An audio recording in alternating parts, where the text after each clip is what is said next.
There's been obviously a number of alternates appointed just prior to the start of the meeting, so I'll call for apologies. Craig Little. Thank you. Alex Walker and Brent Muggeridge both send their apologies. They're in council meeting as we speak. And you're their alternate for... I am their alternate for today. Thank you. And Martin Williams. From HBRCl. Yep, got that. Apologies for lateness from Mayor Sandra Hazelhurst. I spoke to her half an hour ago and she was getting in her car to come over here, so... Depends which road works. Which road. And we'd like to put an apology in for Shane Walker. And that you are his alternate for the... I'm the alternate for him today, thank you. Thank you very much.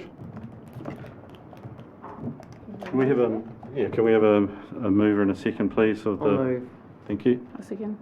Yes, Anna, thank you. All those in favour, please say aye. Aye. Cheers. Carried. Conflicts of interest or declarations that anybody needs to make around the table? No conflicts, so thank you. The minutes of the last meeting were in the last triennium, so they're not to be approved here, so we don't have any minutes to approve as such. Is there a call for any business that's not on the agenda today? If it can be advised now, and we can add it to the general business at the end. If not, thank you. We'll move on to the first item, which is the confirmation of the appointees from the different organisations. That's item 3 on the agenda. I take from the commentary that Kevin's being replaced by Shane now as the formal representative. That's Kevin's understanding. We'll come back to you with that clarity as soon as we can. Okay. Thank you.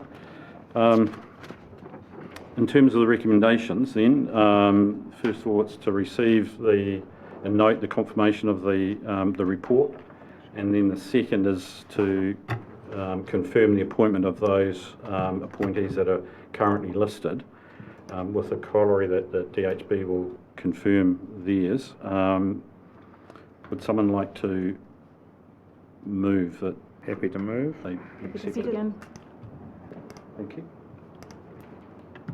Chair, can I make a point of detail edit? Just the 4.1 should be Brent Muggeridge, not Brett. Thank you. Central Hawke's Bay. Thank you.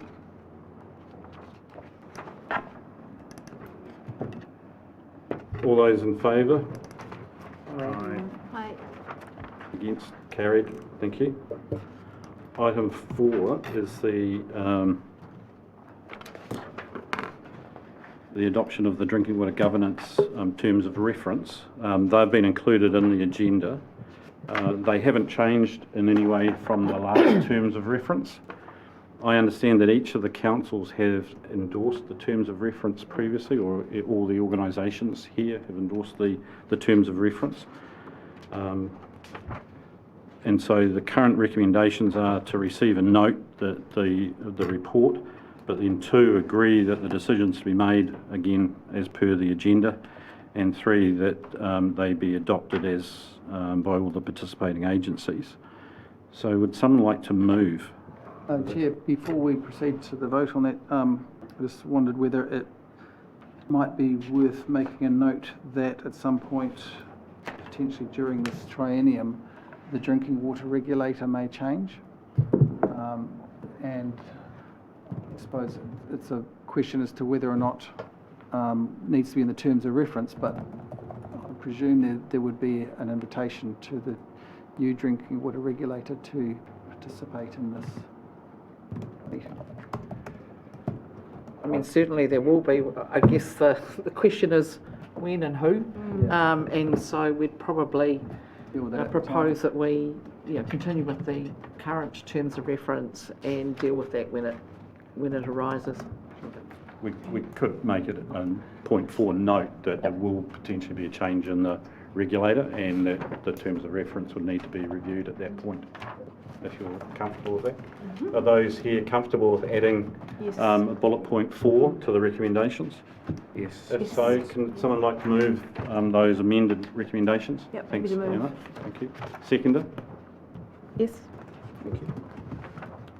All those in favour? Aye. Against? Carried. Thank you. Item 5 is the independent chairperson's appointment. So at this point, I'll pass the chairmanship of the meeting over to Liz. Thank you, Garth. So, Mr. Chair, thank you, Garth. So look, the purpose of this item is to go through the process of appointment of a chairperson and the election of a deputy chairperson. The paper has set out the brief history of the role of the independent chair on this committee, and you'll see that Garth was appointed in May 2018. He's certainly willing to continue in that role, and so really the question for this committee is whether or not you're happy to endorse his continuation, or if not, then to determine a process that will be used to appoint a new chair. So I'm going to first of all deal with the chair rather than the deputy chair at the same time. Are there any questions that anyone would like to ask?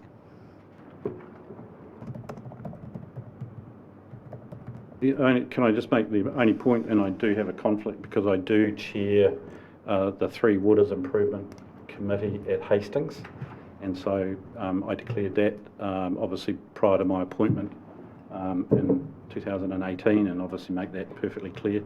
And so if there are conflicts of interest between my role here and there, then I'll obviously stand aside in both positions regarding that particular item. But they haven't arisen to date, and so, but just making it perfectly clear. Kevin? Look, I'd be very happy if to support Garth continuing.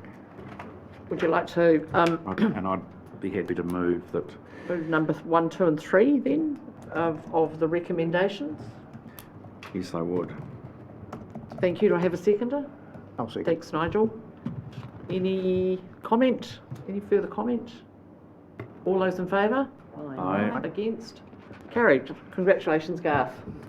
Thank you. Thank you very much for your confidence. It's going to be an interesting 3-year period in front of us, so I'm looking forward to the challenges that currently presents. Right, so would you like to carry on with the election of your deputy? Thank you. Yes. I'm not sure if I have a deputy currently. No, you don't. There isn't one, but I'm more than happy to have one because sometimes there may be conflicts where I cannot be present. So I'd like to open nominations for the position of deputy chair. Is anybody?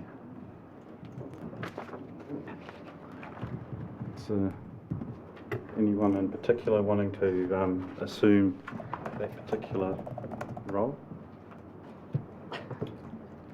I'd like to nominate Hanawai if she would be willing to take that role on. I'd just comment whether there's prior experience from the last term sitting around the table. Not necessarily. No, okay. The way to learn feet on. Mm-hmm. Yeah, I don't, from my experience, I have no political allegiances, and certainly being independent has brought a degree of confidence in terms of looking at the issues. So I think not having experience in actual fact can actually be extremely helpful, because you're not tarnished with certain aspects or previous decisions that might complicate matters. Well, I suppose based on that, I accept the nomination. Beautiful. Thank you. I'd love to second that then. Thank you. Thank you very much, Anna. Thank you very much. Thanks, Denise. Thank you. Any other nominations? If not, then all those in favour of Nawai being appointed deputy chair, please say aye. Aye. Against? Carried. Thank you. Well done.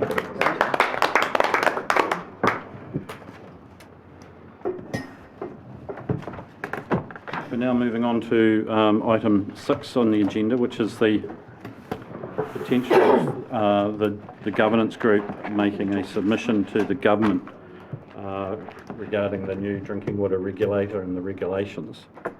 The report sets out a number of issues and background basically in support of the legislation, but there are 13.1, 13.2 and 3 and 4, all issues that have been identified where a submission could be made.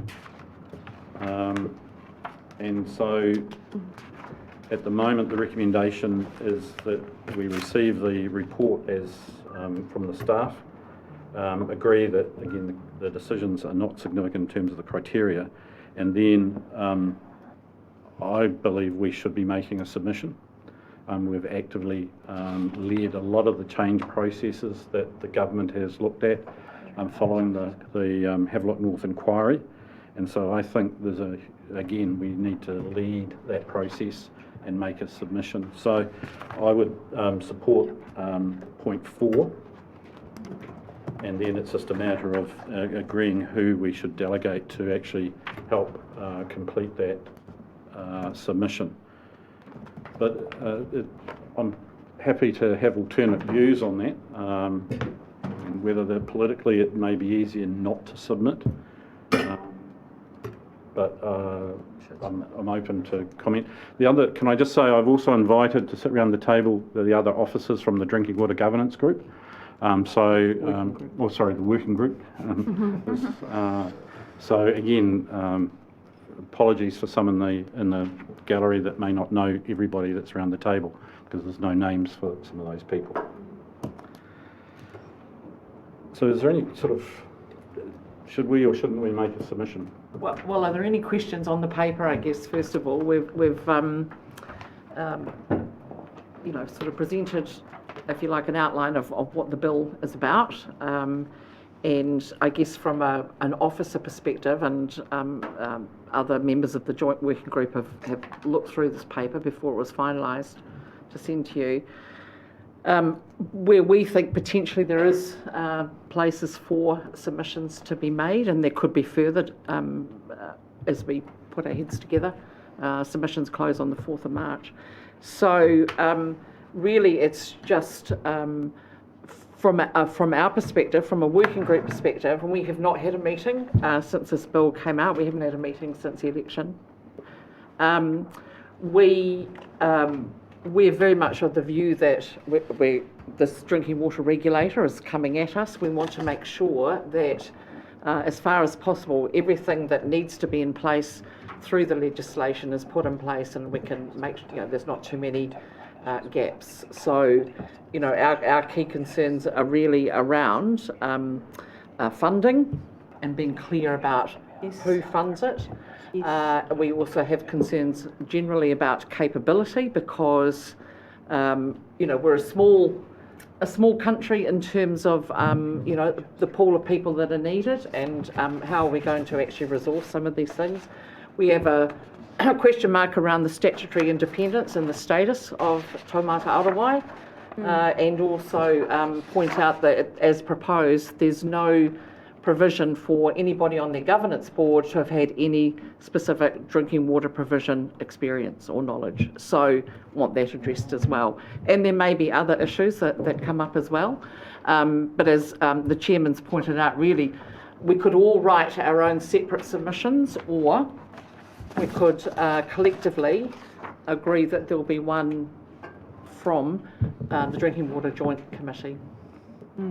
Yes. Not to stop anyone putting in another one themselves, clearly. No. Yeah.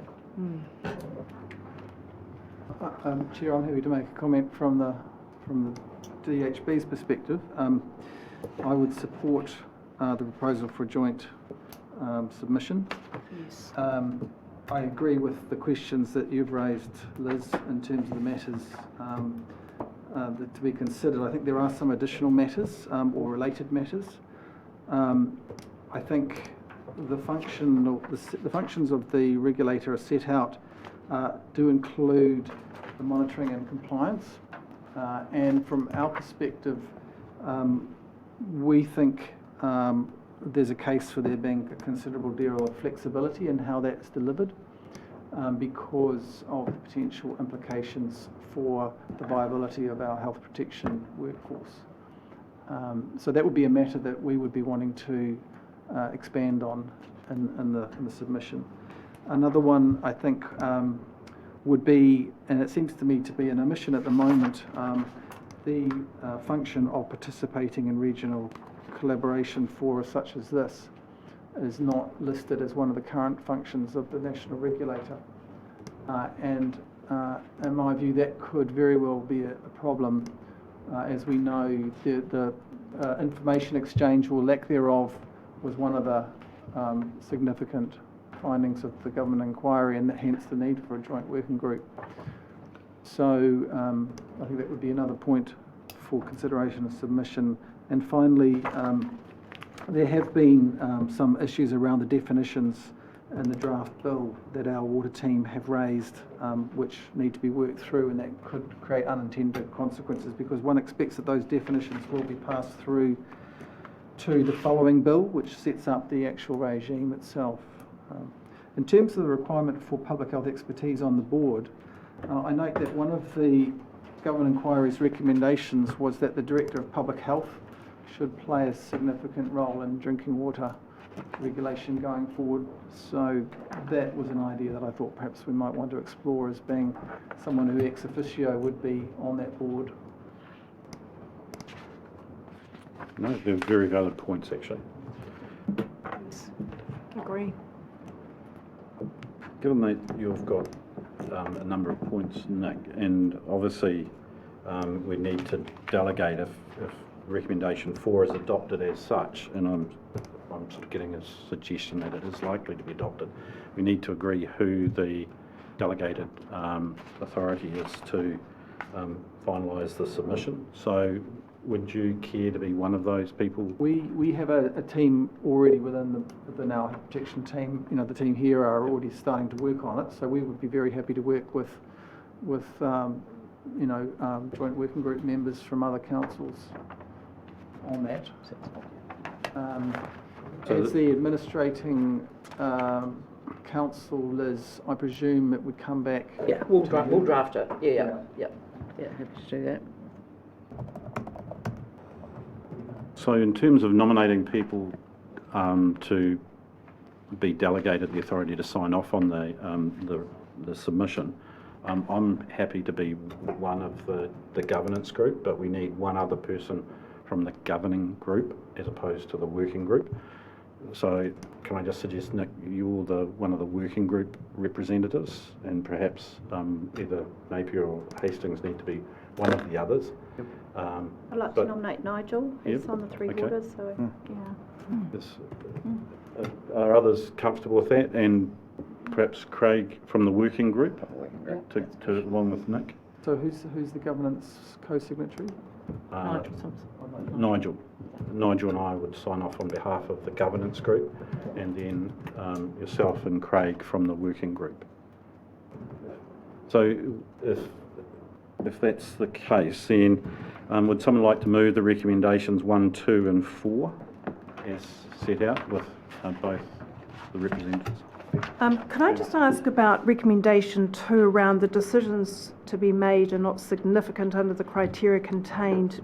Does that basically mean we're not going out for public consultation around our decisions? And On this particular paper, which is, we're asking you if you want to prepare and lodge a submission, the answer is yes. We're not going out to public consultation on that because every member of the public has a right to make a submission on that bill. right, okay. Thank you for that clarification. So before the submission goes, will the members be able to see it? Yes. Yep. Okay. Right. Yeah, we'll circulate it to just you in case we need to electronically. feedback into Yep. it. Great, thank you. I suppose a related question is around media and communications around any submission, given that it will become public domain document. Although it won't be able to be made public until it's actually formally lodged, and then there'll be a process that they make the submissions public. So I don't think it's appropriate for us to make I don't think it's allowed actually, the submission to be public until it's actually made. I'm not sure about Oh, that. no, Through I'm you, not Chair, sure. I'm not Yeah. sure. I I think just- that the governance group should be able to identify that they could show leadership and show the community that this is what what the governance group is doing. Recommending. I mean, from our perspective, through you, Chair, we will be making our own submission, and I'm thinking as part of the regional leaders, we will also be looking at offering to house Hawke's Bay as a home for the new regulator. So that's another sort of aspect. So it won't be just this governance group that will make a submission. It'll be both us, because this is our number one priority, water. So after the Havelock North crisis, we just have to be amongst submissions all the time with water. So, but in terms of the region's leaders, I'll be recommending that we put in a submission as well, and look at offering to house the regulator. Okay. No. See, the regulator's got a new interim chief executive appointed yesterday, one of my... Very good one. Yeah, Bill Bayfield. So he'll come with lots of local government knowledge, so that's good. Fantastic. For those that don't know, he's the former CEO of Environment Canterbury. It's current CEO. Sorry, current. Yeah. Current. Yeah. So, following those clarifications, that our submission will be made public. Is someone likely to move recommendations 1, 2 and 4?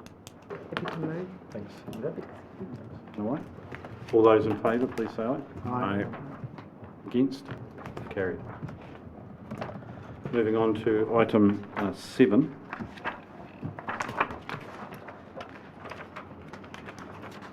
Do you want to, you might want to lead this.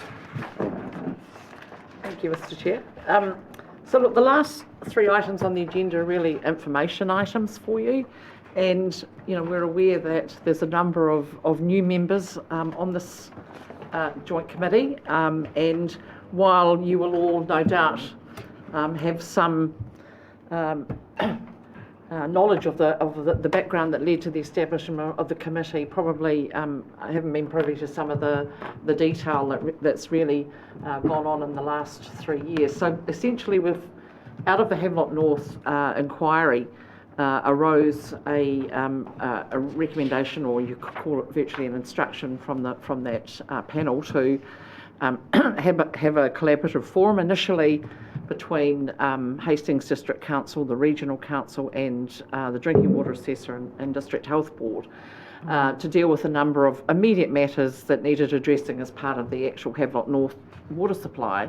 But they also made some quite significant comments around the relationships between the agencies, or lack of relationships, and really it was kind of like, I think they saw themselves as starting an arranged marriage or something like that. But we have since, so it started off as really as an officer level, as a working group, and the membership expanded to include the other territorial authorities, to include Ngāti Kahungunu, iwi Incorporated also. And then quite quickly from that evolved a recognition that actually for us to really make good ground and to really get stronger collaboration, we needed some oversight at a governance level. And so this 2-tier approach has developed now. So you've got you who are the Joint Governance Committee, and with your terms of reference, and the Joint Working Group, Drinking Water Group, which is at a staff level. And so Garth chairs both of those entities, which is great because that provides really strong liaison with those between the two. But we are very much guided by the working group, very much guided by your direction. And so on the working group, you have some of the key infrastructure staff from the various councils. You've got Stephen Heath over there from Wairau District Council, Josh Lloyd from Central Hawke's Bay District Council, John Kingsford, Kath Bailey and Santha from Napier City Council, Craig Few, and I normally have his wingman here, Brett Chapman from Hastings District, and we've got Nick Jones and some of his team, Reynold, I did see him walk in, Marie. From the District Health Board, Health Protection Unit. So, HBRC staff, Malcolm. And HBRC staff as well, yep. Myself and our consents manager, Malcolm Miller, and we have had our science manager on in the early days as well.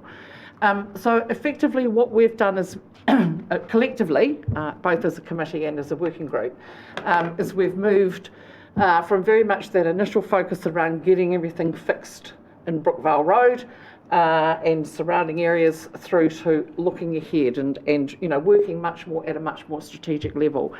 And so after that initial 12-month rush, really the focus for both the committee and the working group has been around a couple of key things, and probably the major one has been the identification of source drinking water protection zones to be included in the plan change for the Hiratonga Plains. So, which has been developed by the Regional Council, the tank plan change. And so what we've been able to achieve through the working group is an identification of zoned areas that will have specific land use rules attached to them that require the notification of the drinking water provider, in this case either Hastings District Council or Napier City Council, when particular activities occur above the ground. So that's probably been it has been one of the key focuses for the last couple of years, and it has taken a lot of we've had to get a lot of expertise and to be able to do that. And then the other key thing really that we've worked on has been agreement around key messaging and communication, and making sure that when a situation arises, and often it'll just one agency will become aware of it through their normal channels, and it's just really that protocol about advising others and also having a set of consistent messaging. And that really arose through the identification of arsenic in some drinking self-supplied drinking water a couple of years ago, and I think that was notified to Hastings District Council, I think, and then it became a matter of, what do we know about it? What are the health implications? How far is it spread and things like that? And then, how do we conduct that messaging?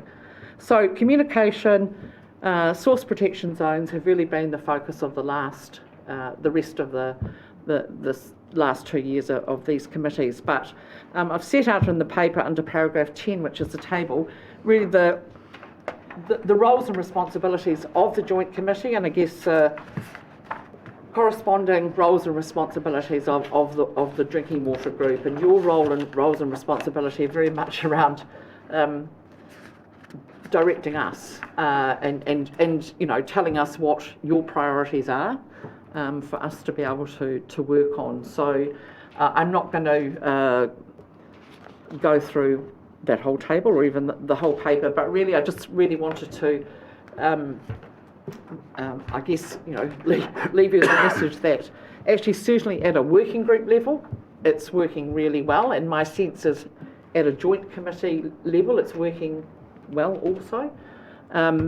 We meet very regularly, like probably about every 6 weeks to 2 months, during the year.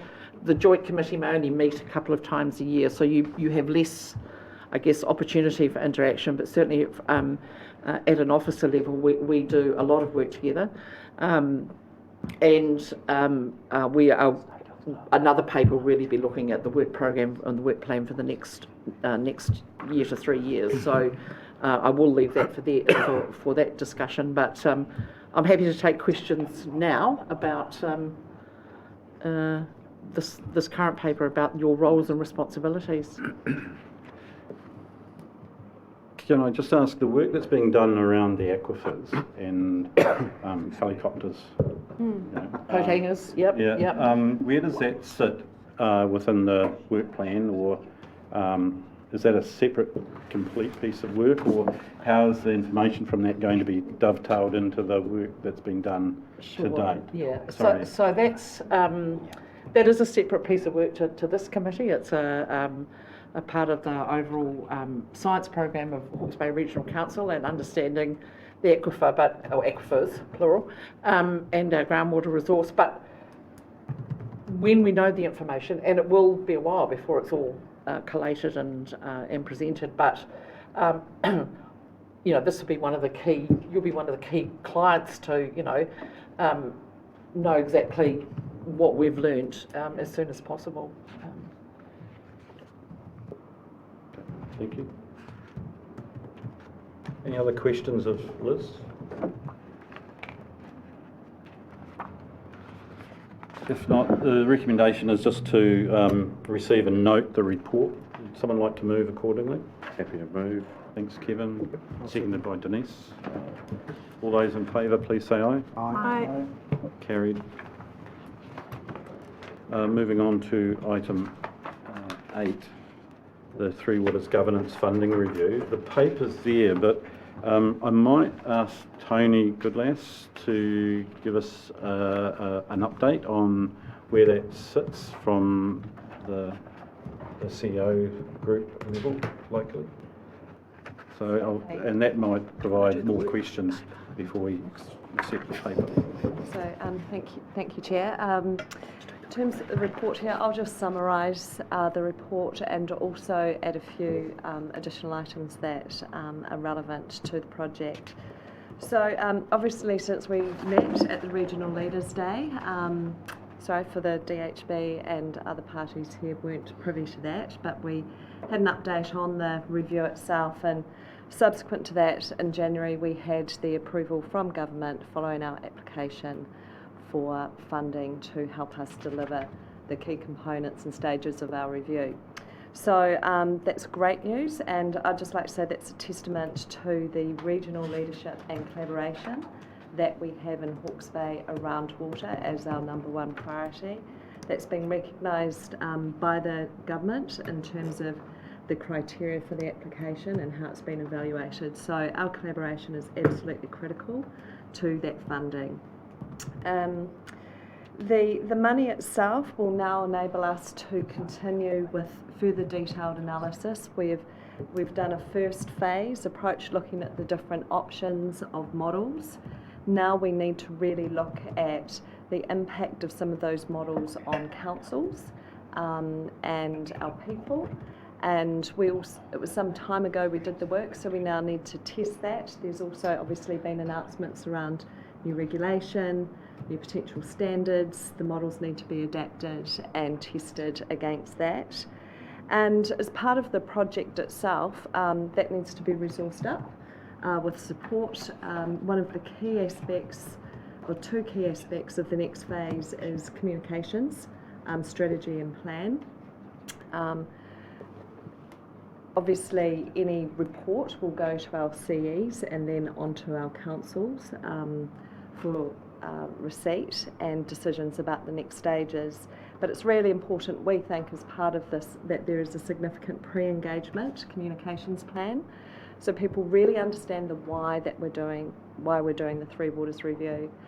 What's particularly difficult at the moment, as far as communications, is there is so much communication around water, whether it's coming from government, whether it's coming from individual councils, initiatives. So trying to define the clarification around what is the Three Waters review and why we're doing it and what is it different from. We've seen some press recently where the funding announcement was misinterpreted as it was going to fix dirty drinking water in Napier. You know, that is clearly what that review is about, so we submitted an editorial to provide clarification on behalf of the CEs. So that's a really big piece of work. The other piece of work that we've just commenced, working with one of our existing partners on the review, WSP, is some further asset valuation sensitivity analysis across the regions. So here today is the project control group, which consists of Craig, John, who's the owner, Steve and Josh. So I might just ask John to just talk about that sensitivity analysis piece of work, just to involve them, obviously. It's not all about me. Thanks very much, Tony. Yeah, through you, Mr. Chair.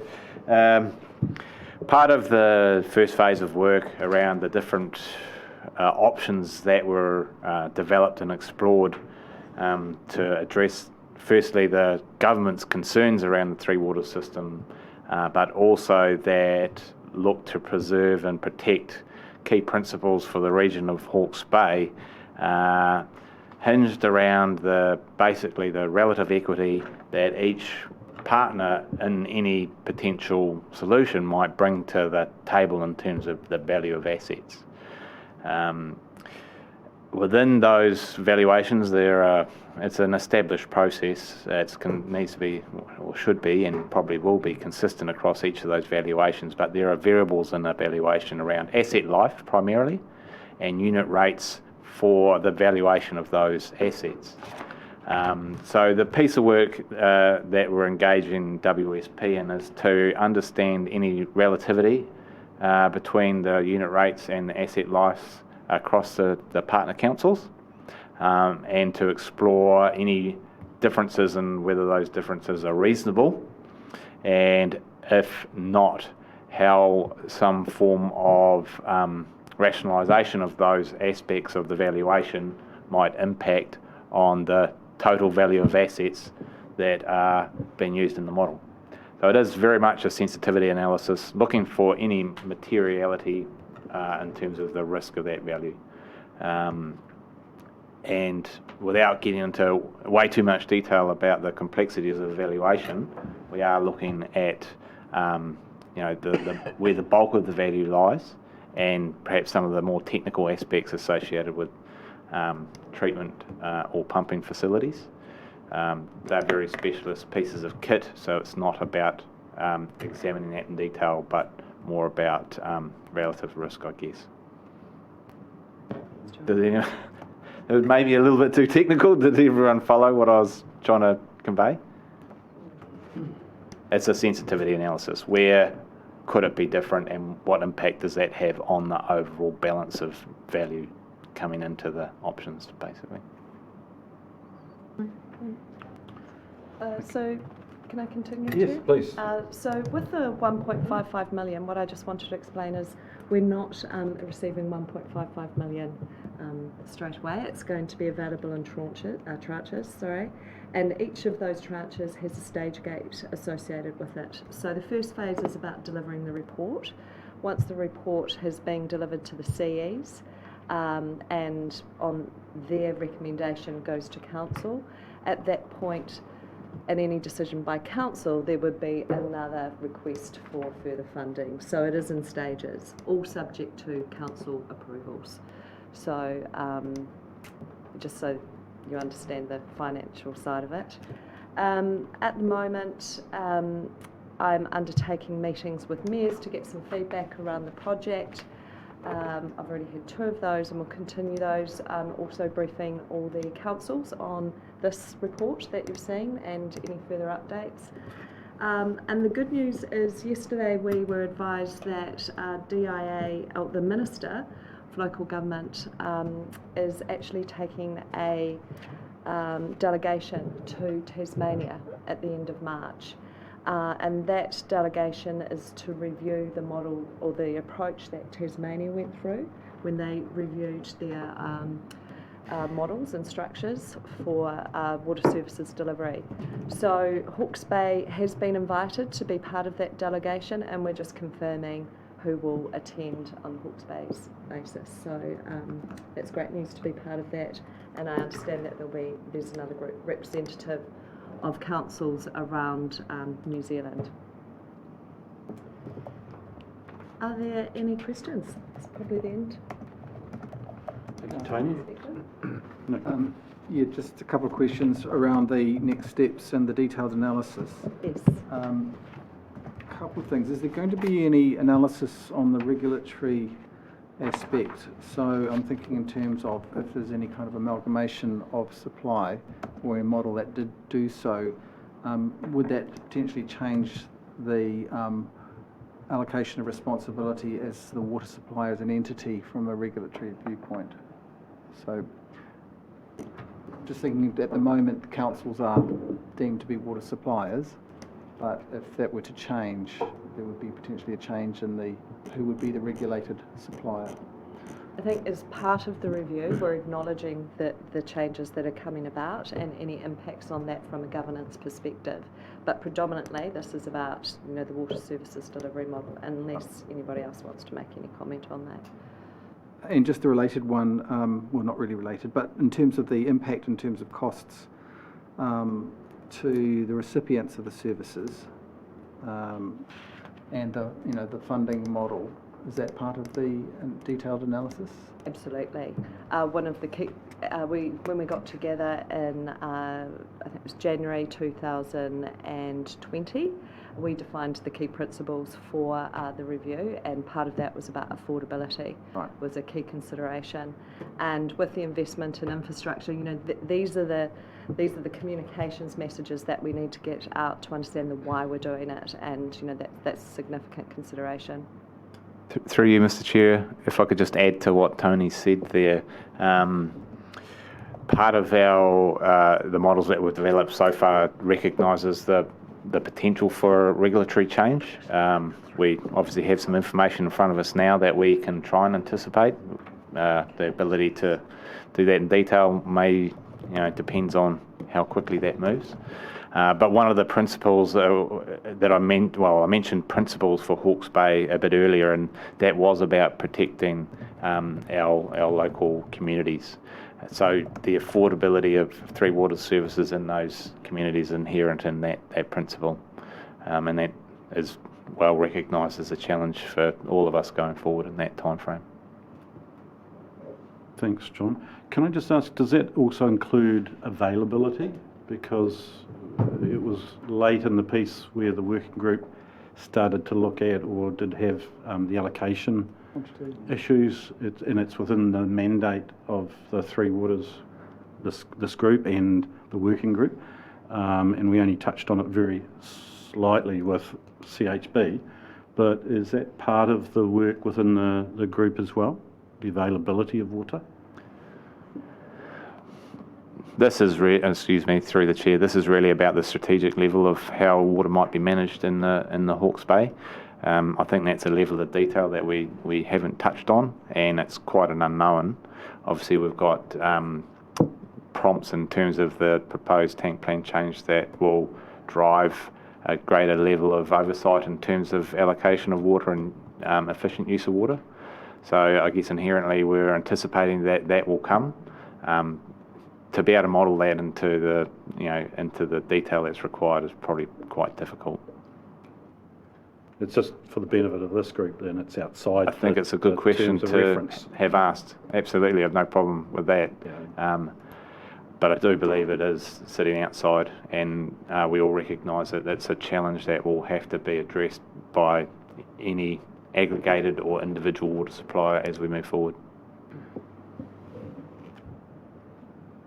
Any other questions? So Sorry. through you, Chair, I think Yes. that it's important that this group fully understands both the quantity and the quality of the water from the mapping that will come back to this group, and to ensure that they are kept up to speed in terms of, and that's what that mapping will identify, what the aquifers do look like, and what is the quantity of supply, and what is the quality of the water that is found out. So I just think that's important, that part of that reporting back to this group is to cover that off. And I also think that there's an opportunity through you, Chair, to Liz, just to ensure that this group also gets the information about the other work that is being done around water storage, because we're a water governance group here. We need, there's the opportunity to hear how that's progressing, how that's going to be delivered. And that's the $30 million that has come from government to look at storage options. So I think that just more information that can come back to the group to be well informed. Thank you. Thank you, Your Worship. Through you, Mr. Chair, in the next item, which is around our work plan, one of the issues is quantity of supply, and for us to, provide more, us being the joint working group, to provide more focus on the quantity issue. We've got it as a medium. I mean, you may, when you get to that paper, you may wish to look at it as a priority and whether or not that's appropriate, but yeah, happy to. But certainly noted the PGF update request. Thank you. Thank you. I just had one query regarding the term te mana or te wai, which I've read throughout the bill and this document as well, and I'm just wondering whose definition and how we measure that. It's the definition, or the phrase has been initiated by the Ministry for the Environment, and they use it through a lot all of their essential freshwater documentation. It's one of the primary values that they seek to protect. You know, pretty much it's above everything else. So that's really where it's come from. Sorry, and the second part of your question was? It's really how we measure that. Yeah. Any answers? Yeah. Yes. I think, find you out know, about that. it's for us to Yeah. be mindful of, that would be critically important. I Yes, would and suggest. and that's, you know, yes, that's how do we, but, you know, for example, through the tank plan change and looking at what are the values that are associated with the water, and then, you know, in particularly in terms of cultural value and Yes. Te Mana o Te Wai, then how do we measure that? And we're still not landed Yeah. probably satisfactory on that yet. That's something that's going to evolve as more and more parts of New Zealand, you know, get to grips with what it means. I still imagine it's quite an important role of this committee to monitor, Yes. to keep an eye on. Yeah. So. Through the chair, may I answer that in respect of this document, Anna? Yeah. Yeah. So where it's in point 4, clause 4 here, this is the framework that the government have assessed applications of. In terms of our application within our work program, we have a whole work stream that is focused on Māori iwi engagement, and we're currently setting that up, so that has representation from the Māori advisors from each of the councils, with Piri from regional leading that. We're also looking at somebody else to help work with us and help facilitate what that looks like for a plan for Hawke's Bay with water. And what we have prioritised is that it's critical as part of this project, that engagement and partnership process, particularly around looking at the governance models, because the governance models that we're proposing and some of the options have Māori as part of that governance as a partner. So there's a big piece of work to do around that, and hence our application was approved on the basis that we met some of these guiding principles that government were looking for in terms of delivery. And will there be some measures, I keep using that word, that we will become aware of through that working group that'll come up to us that we can At the monitor? moment, we're scoping what that looks like, and also from a project workstream perspective, what does success look like for this workstream? Very keen to get input on that, and very happy to share as that goes. We do acknowledge it's complex. Yeah. It's very complex. So how we navigate that is going to be key. I'm sure Piri will guide you, but we've got post-settlement group entities that are there now and need to be consulted with as well. Yes. Yeah. Yes. So that's good. Thank you. I'm just going to note that the recent discussion document on the freshwater did have input from a Māori advisory group that did make some suggestions around Te Mana o Te Wai. So I think there are things out there, aren't there? Oh, the Iwi Leaders Forum has had their technical advisors have had significant input into that. Yep. But there's obviously also recognition that there needs to be some localisation of Yes. all those. Yep. No other questions? If not, would someone like to move that the officer's report and Tony's verbal update be received? Yep. Thanks, Alan. Seconder? All those in favour, please say aye. Aye. Aye. Against? Carried. Congratulations. The item 9, which is the joint working groups plan. Liz again, or Craig's going to give an update. Kia ora all. Liz sort of went through the background of where we've come from and particularly noted the considerable amount of work around the source protection zone work. And in the little table that you will struggle to read after the scanning, the first box, that was really that parcel of work. I think probably just for accuracy, we've completed our inputs, but I think the joint working group and this committee will have some ongoing work as the tank plan gets notified and submissions, particularly potentially putting a submission into the tank plan change if there may be parties who submit against such provision into the plan. So after all the work, we'd obviously be recommending strongly that we would look to hold on to the draft provisions we're proposing. The next red line, again, is noted as completed, but the reality is that type of task, particularly around communication, this initially was around a communication protocol around events, but I think there's a work program that the Joint Working Group itself just needs to put a little bit more detail around wider communications on an ongoing basis.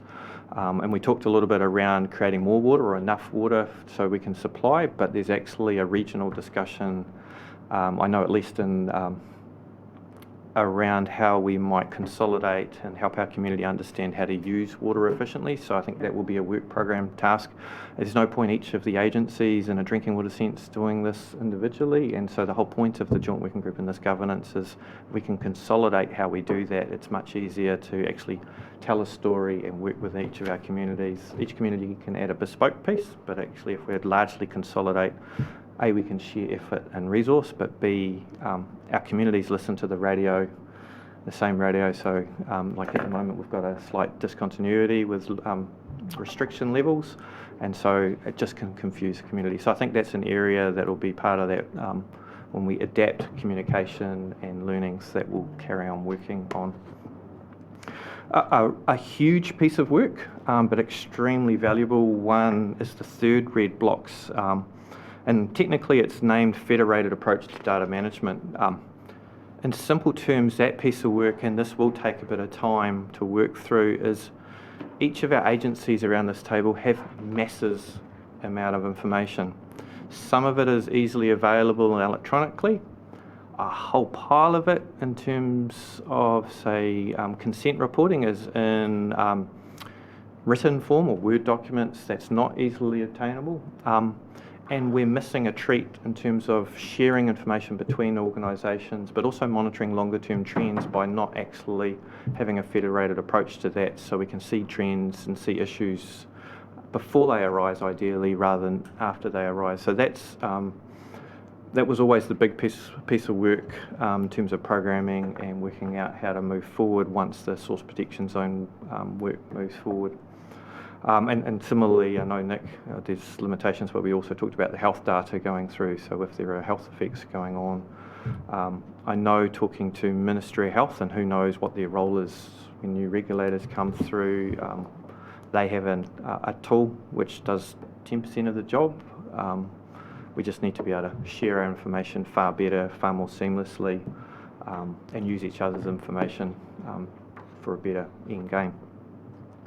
Another one, the last of the key red boxes, is the discussion the Joint Working Group's recommended is a regionally consistent emergency response plan to drinking water incidences. The key point and the reason that we believe we need a regionally consistent one is, A, it helps each agency help each other, because if we have a similar approach we can hop into each other's boots if necessary.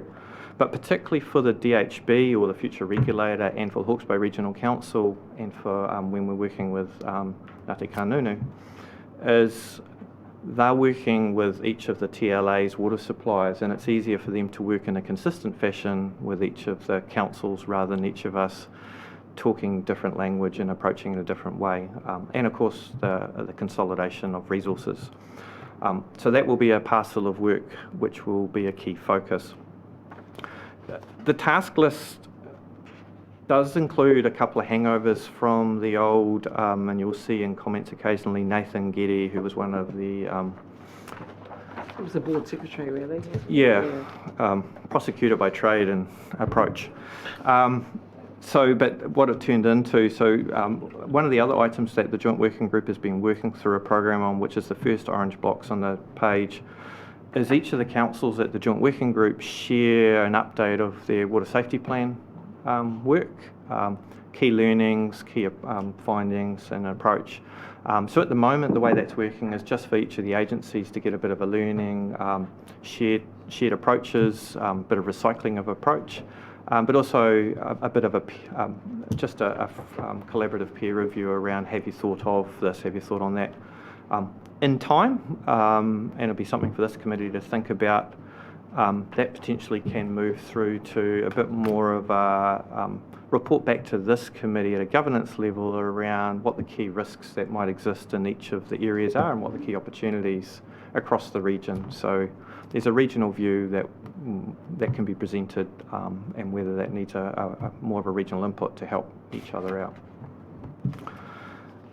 One item that's not in here that Liz's paper earlier in the agenda highlights the need for is we will be active in terms of keeping an eye on regulatory reform and legislative change. So the earlier item is about setting up the regulator. The more substantive bill that Tom's tell me is in front of the Select Committee at the moment is actually the Water Services Bill, which is actually the change to the legislation, pulling it out of the Health Act and rewrite or reforming. So that's setting the new rule book.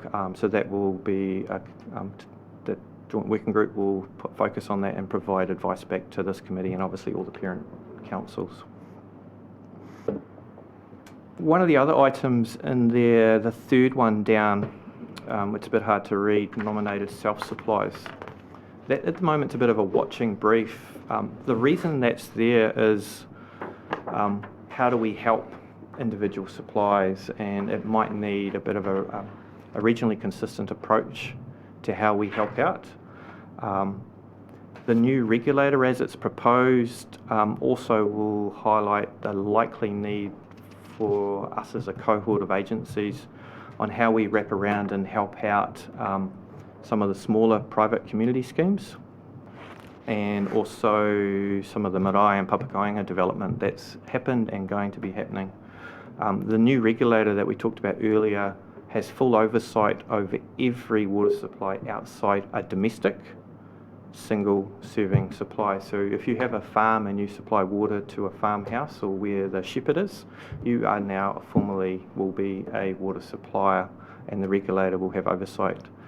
A marae is not deemed a domestic supply, so that will be covered by the water regulator. So there will be a lot of elements in our community that's going to need support and assistance.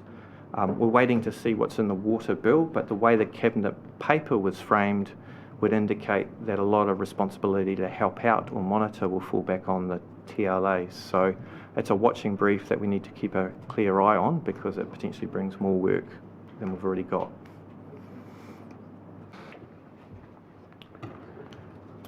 You've got Craig at the table. Please, any questions? Just through you, the Chair.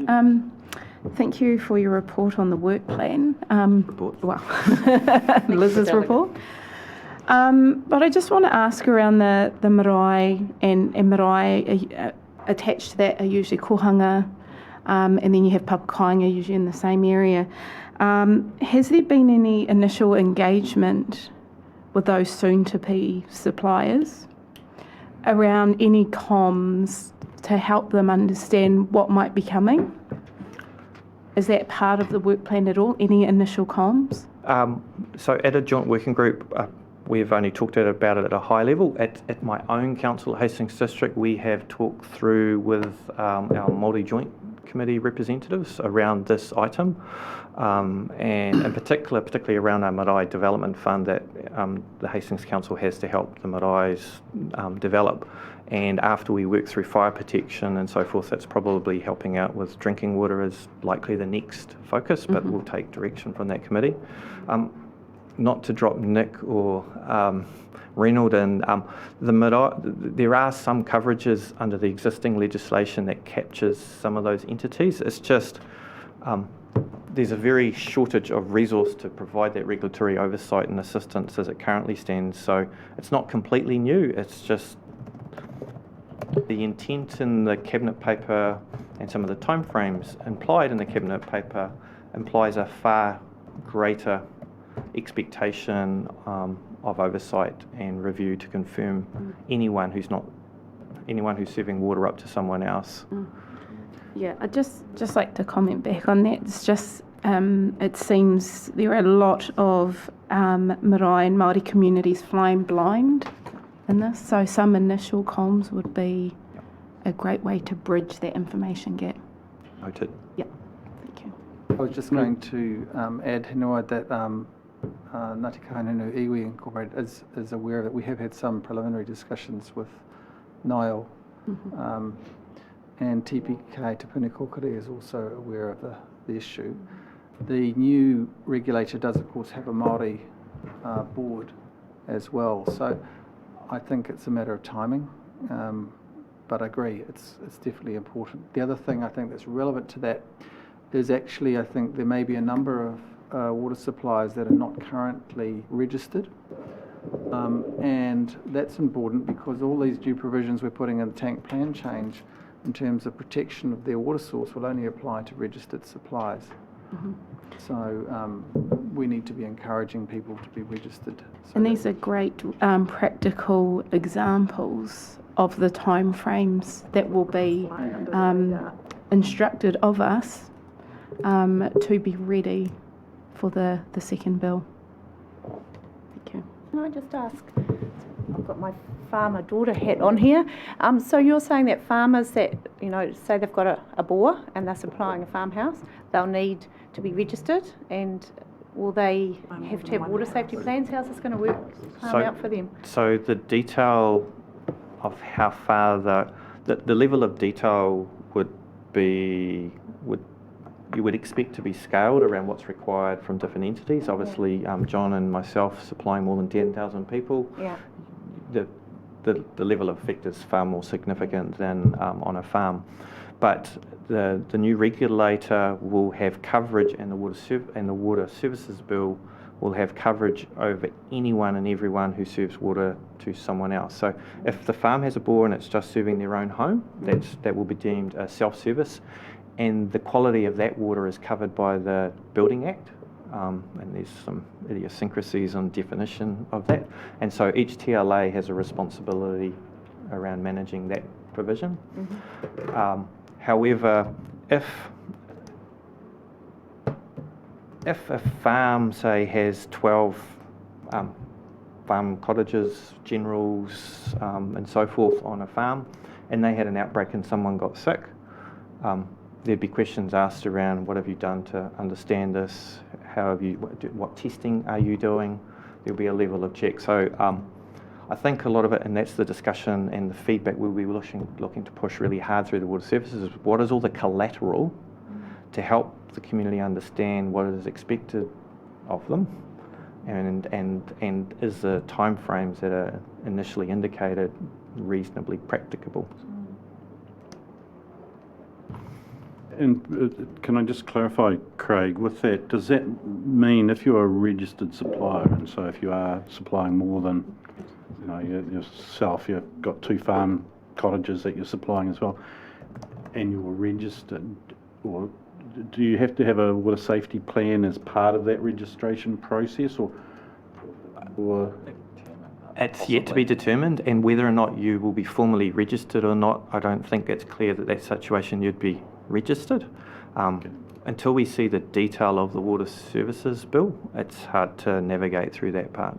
Can you just tell me, in regards to Marae, if they're connected to the local